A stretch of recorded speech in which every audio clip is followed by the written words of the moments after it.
Yo, YouTube, what's up with your boy? Sports and Fitness Rants. I'm back, guys. Click that like button. Subscribe to my channel. What's up, y'all? Welcome back, guys. Welcome back.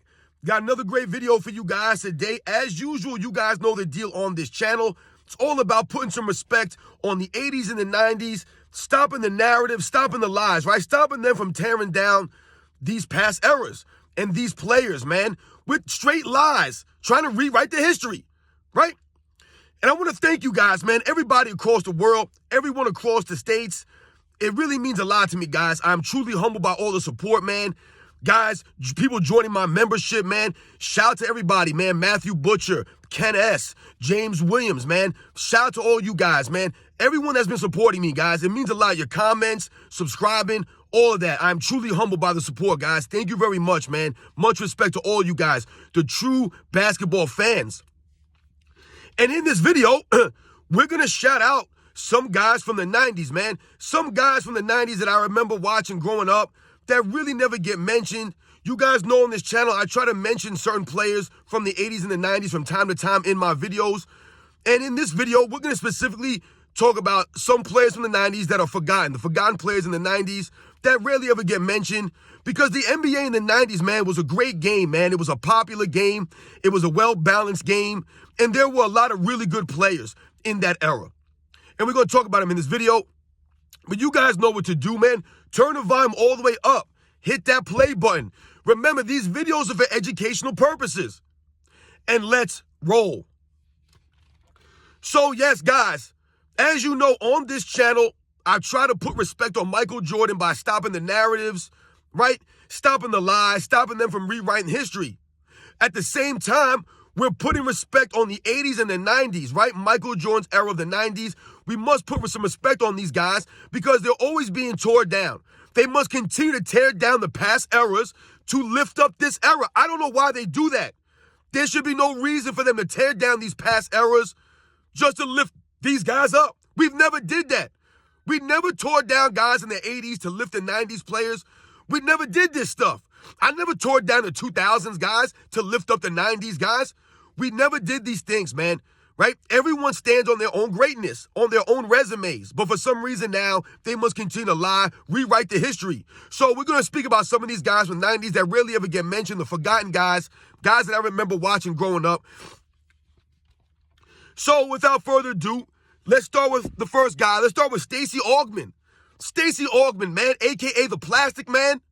Right? And they called him the Plastic Man because he had those long arms, right? He had that long body, right? Very thin, lean, right? About 6'7", 6'8", shooting guard. Stacey Augmon from the 90s era NBA, right? Played with the Atlanta Hawks for a lot of years, which is a solid all-around player, right? No, he wasn't an all-time great or anything like that, but just another solid player from the 90s, man. A high flyer, right? An athletic wing. A guy that hustled, right? A guy that gave effort on both ends of the ball, man. Like I said, he had those long arms. Stacey Augmon, the Plastic Man, a high flyer from the 90s era NBA, man. Shout out to Stacey Augmon, man. Never really gets mentioned, you know, when they try to knock Michael Jordan's era, and they'll say things like, oh, we're shooting guards, we're in the 90s, and they try to tear these guys down. No, Stacey Augmon was not one of the top-tier shooting guards like a Reggie Miller or a Mitch Richmond, right? Guys of that nature. But Stacey Augmon was on that next tier, guys, right? The guys under that.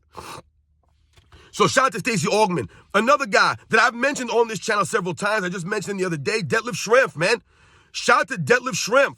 Another really good big man that could do all kinds of things, man. He was a really solid all-around player. I told you guys, going into the 1996 NBA Finals, right? The Chicago Bulls versus the Seattle Supersonics, they were having discussions, guys, about whether Detlef Schrempf was a better all-around player than Scottie Pippen, guys. That's right. No matter what they tell you about Scottie Pippen, right? They'll try to pump Scottie Pippen up as the greatest all-around player of the 90s and stuff like that, right? To diminish Michael Jordan. They were having a discussion. Who was a better all-around player? Scottie Pippen or Detlef Schrempf, guys? So that proves to you guys right there that Scottie Pippen was never the best all-around player in the NBA, right? They were actually having discussions if Detlef Schrempf was better than him in 1996, guys. So shout out to Detlef Schrempf, a guy who could put it on the floor, 6'10", right? Could shoot the ball, right? Talked about him the other day in that video. He could stretch the floor, knock down the jump shot. Really good handle and a great playmaker at that size, man. I told you guys, in this era, Detlef Schrempf would be Dirk Nowitzki, guys, in this era with better handles and better playmaking ability. To me, he was a little bit better of an athlete than Dirk Nowitzki. Like I said, I'm not saying he's as great as Dirk or anything like that, but Detlef Schrempf in this NBA would be a Dirk Nowitzki, guys. So shout out to Detlef Schrempf, man. A forgotten player from the 90s that was a really good player, man. He won multiple Sixth Man of the Year awards. Like I said, he was on some really good teams, man. So shout out to Detlef Schrempf, man. The next guy I want to talk about, Billy Owens, man. Billy Owens. A lot of people don't know about Billy Owens, man. He had some injury problems in his career, which kind of derailed him because to me, Billy Owens, who came in as I think like a top 5 draft pick in the NBA, the Golden State Warriors, back in, I believe, 91, I want to say, or 92, NBA draft. But Billy Owens was being touted as like a taller version of Charles Barkley. They had a similar build, right? That thick body. Billy Owens was about 6'7", 6'8", right? Power forward. Not saying he was a rebounder of a Charles Barkley, but he was a solid rebounder, right? He was solid around the rim. He finished with power, right? A lot of two-handed power dunks from Billy Owens. He ended up having some injury problems, like I said, so it kind of, derailed him a little bit because he probably would have made a couple of all-star games in the 90s, but he had some injuries. But Billy Owens, man, for a couple of years there, he came in playing with Chris Mullin, the Golden State Warriors, man. He was a solid player at that power forward position. Like I said, about 6'8", about 220. He was actually pretty athletic also, man. So shout out to Billy Owens, man. A forgotten player from the 90s, man. Another guy, Glenn Big Dog Robinson, man. Glenn Robinson, about 6'7", 6'8" power forward. Had a very sweet stroke, man. Glenn Robinson had a nice jump shot. Glenn Robinson, the big dog, man, played for the Milwaukee Bucks for a long time. Was a really solid player of the 90s, man. Like I'm telling you guys, he's that next tier of power forward, right? Behind the main power forwards, right? The big-time power forwards, Karl Malone, Charles Barkley's, guys like this. Guy like a Glenn Robinson, he was that next tier of guy. So shout out to Glenn Robinson, big dog Glenn Robinson, man. Sweet stroke from that power forward position, man. Just a nice all-around game, man. These guys had games. They could post you up, man. Like I said, they could face you up, hit the jump shot. So shout out to Glenn Robinson, man. Another guy, Dana Barros. Dana Barros, man. Shout out to Dana Barros. He really gets talked about in any of these, NBA 90s discussions and things of that nature. Because once again, no, Dana Barros was not a, all-time great point guard of that era. But he was that next tier of guy, like I've been telling you guys, similar to a Mahmoud Abdul-Rauf, right? Dana Barros, when you hear people talk about, we ain't never seen no one like Steph Curry. No, we've never seen Steph Curry before, but we've seen people like Steph Curry. And Dana Barros was a Steph Curry type player, almost like a Steph Curry light, right? Could handle the ball, could knock down the threes, man, shooting from deep, Dana Barros. He was only like 6 feet tall, I believe, maybe even under that, maybe 5'11", Dana Barros. But it was quick, man, lightning quick off the dribble. Like I said, could shoot the three-pointer. He was a Steph Curry type player, not on the level of Steph Curry, but he was similar to a Steph Curry type player in the 90s. So shout out to Dana Barros, man. Mahmoud Abdul-Rauf, I might as well mention him right to Dana Barros because they were similar players. I would say that Mahmoud Abdul-Rauf was more potent. He was better than Dana Barros. Mahmoud Abdul-Rauf, who once again, his career was, interfered with due to his beliefs and things of that nature. This is Mahmoud Abdul-Rauf. I told you guys, I did that video about Michael Jordan standing up for Mahmoud Abdul-Rauf, right? And his religious beliefs. This is what Michael Jordan did for him. Mahmoud Abdul-Rauf was a similar Steph Curry type player. Quick off the dribble, could score from the perimeter, really nice jump shot, could hit the three, could take you off the dribble, right? Could finish with a dunk or a layup. This Mahmoud Abdul-Rauf, man, a very explosive perimeter scorer of that era at that point guard position, man, right? One of those point guards where he's not a traditional, a pure point guard. He's like these guys now, right? A guy who would score first point guard. And these guys, Dana Barros, Mahmoud Abdul-Rauf, those guys in this era, they would be so potent in this era, right? They would probably make multiple all-star games, right? Their stats would look a lot better, right, in this era, right? This era would suit their play style. So shout out to Mahmoud Abdul-Rauf, man. Another guy I want to shout, you never mentioned, that never gets mentioned, Sean Elliott. Shout out to Sean Elliott, right, was the right-hand man to David Robinson all throughout the 90s, right? It was David Robinson and Sean Elliott. That was a tandem. Sean Elliott, the small forward, about 6'7", about 215, 210, right? Lean, athletic. Sean Elliott was like a Scottie Pippen without as much defense, right? Scottie Pippen was a better defensive player, but Sean Elliott would have been what, if you give Michael Jordan Sean Elliott, right? Then Sean Elliott is probably known, and Scottie Pippen is going to be known like a Sean Elliott, guys. That's Sean Elliott. No, he did not maybe have the defensive ability of a Scottie Pippen, but Sean Elliott was a much better shooter than Scottie Pippen. He was better on the offensive end than a Scottie Pippen. So shout out to Sean Elliott, man. He was a high flyer, an athletic guy at that small forward position. Like I said, all those years on the San Antonio Spurs with David Robinson, they were the two mainstays. He won a championship with the Spurs in 1999. So shout out to Sean Elliott, man. It's a great, just a really solid all-around small forward of the 90s, guys. Sean Elliott. Clifford Robinson, right? Uncle Cliffy, man. I mentioned him the other day when I talked about big men that could stretch the floor, that could shoot threes. Clifford Robinson was one of those guys in the 90s. 6'10", could stretch the floor, step out to the three-point line, and knock it down, right? With consistency, Clifford Robinson. He had a sweet stroke, man. He was a solid defensive player, had the long arms. Clifford Robinson, man. Shout out to him, man. On those Portland Trailblazers teams, right? He was on the Portland Trailblazers team that went to the NBA Finals in 1992, right? You guys remember Clifford Robinson was there when Michael Jordan hit that three and gave the shrug. That was Clifford Robinson right there, standing right next to Michael Jordan, guys. So shout out to Clifford Robinson, one of the big men from the 90s that can step out and shoot the ball, man. Ron Harper, man. Shout out to Ron Harper. Ron Harper is mostly known, obviously, for his 3 years with that three-peat on the Chicago Bulls, right? Ron Harper, right, being Michael Jordan's point guard, his backcourt mate during that second three-peat. But Ron Harper, when he first came in the NBA, was known as like a Michael Jordan-type player, a high-flyer wing, right, that could play on both sides of the ball. Ron Harper gave effort on the defensive end, was a solid defensive player, right, and a very athletic wing. This is Ron Harper, y'all. Ron Harper ended up having some injuries throughout his career, which kind of derailed him a little bit, right, from him reaching that full potential, right? But Ron Harper, like I said, he gets mentioned only on the Chicago Bulls. And even when he's mentioned then, people were trying to make it seem like Steve Kerr was more important or more impactful on that second three-peat. No, no, no. It was Michael Jordan, it was Scottie Pippen, it was Dennis Rodman, and it was Ron Harper, guys.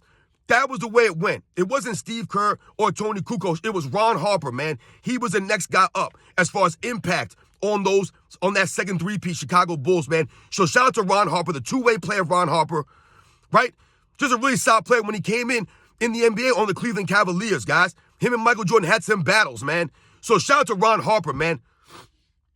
Another guy, John Starks, man. Shout out to John Starks. You guys know him from New York. You guys know how I feel about John Starks, right? I did that video on John Starks and how he has more heart and grit, right, than a lot of players in today's NBA. That was John Starks, man, the guy that was packing groceries, right, and then was on the New York Knicks, man, guarding Michael Jordan, man, right, studying film on Michael Jordan. He took it personal. It mattered to John Starks, right? He had the grit, the heart, right? He represented New York and New Yorkers, that blue-collar mentality, right, that never-quit attitude. That's New York. That's John Starks, man. So shout out to John Starks, man. A high flyer, right? Only about 6'4", but could get up there and dunk on people, right? He had the iconic dunk on the Chicago Bulls in the 1993 Eastern Conference Finals. John Starks, man, like I said, never backing down to Michael Jordan, going toe-to-toe, nose-to-nose with the greatest basketball player of all time. John Starks, man, the heart of a champion, man. So shout out to John Starks, man. Next guy I want to mention, A.C. Green. Shout out to A.C. Green, the real Iron Man of the NBA. It's not LeBron James. LeBron James can't touch A.C. Green's longevity, his durability. A.C. Green played, 82 games, like 9 straight seasons or something. He has an NBA record for most consecutive games played. He's the Cal Ripken of the NBA. A.C. Green, a lot of people don't remember. A.C. Green was on the championship Lakers teams in the 80s. Right, I believe he won 2 of the 80s championships, and I want to say 87 and 88. But he was also the starting power forward for the Shaq and Kobe Lakers in 2000. That's right, guys. The Lakers of 2000 with Shaq and Kobe. A.C. Green was started every single game for them in 2000. A.C. Green, who no one ever mentions A.C. Green. Like I said, heart, grit, right? A really solid two-way player at that power forward position, man. A solid rebounder and a solid post defensive player. A.C. Green, right, about 6'8", man. Shout out to A.C. Green, man, the Iron Man of the NBA, man. Derek Coleman, man. Shout out to Derek Coleman, Another guy who would be in the Hall of Fame if injuries did not derail his career. Derek Coleman came in, one of the top draft picks in the early 90s of the New Jersey Nets, and immediately this man would dominate, and he would immediately have an impact on the NBA.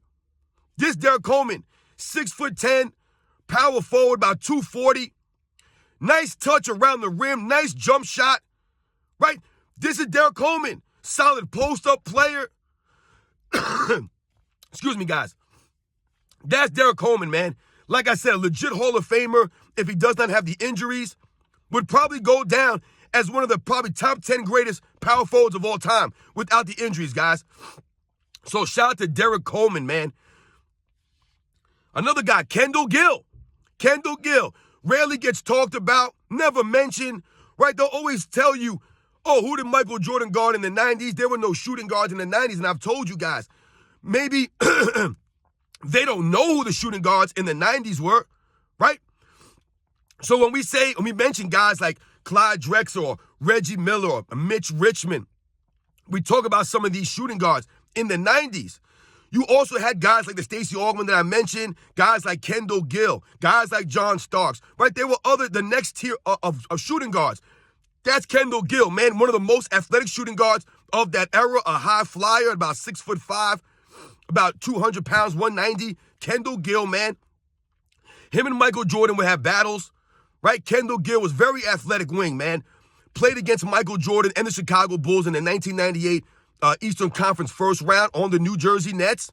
Kendall Gill, man, like I said, man, steals champion, I believe, in 98-99 season.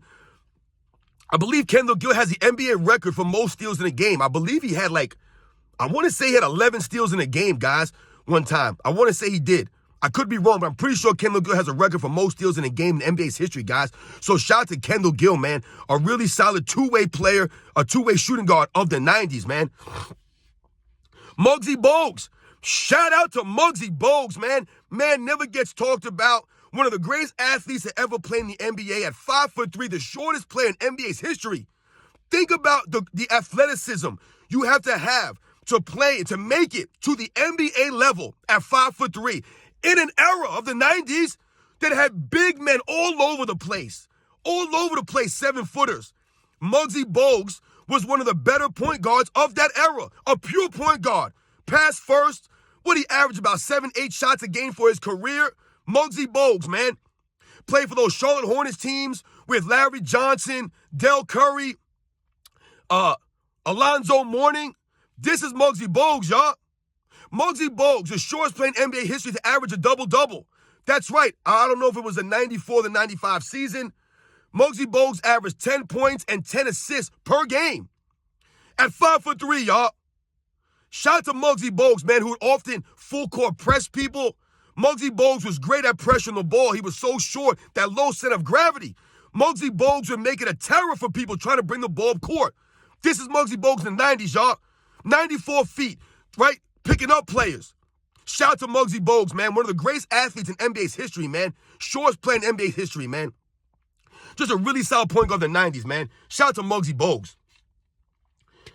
Hersey Hawkins, man, another underrated player, another forgotten player. Hersey Hawkins, another gritty, tough, hard-nosed shooting guard of the 90s that would often go back and forth with Michael Jordan.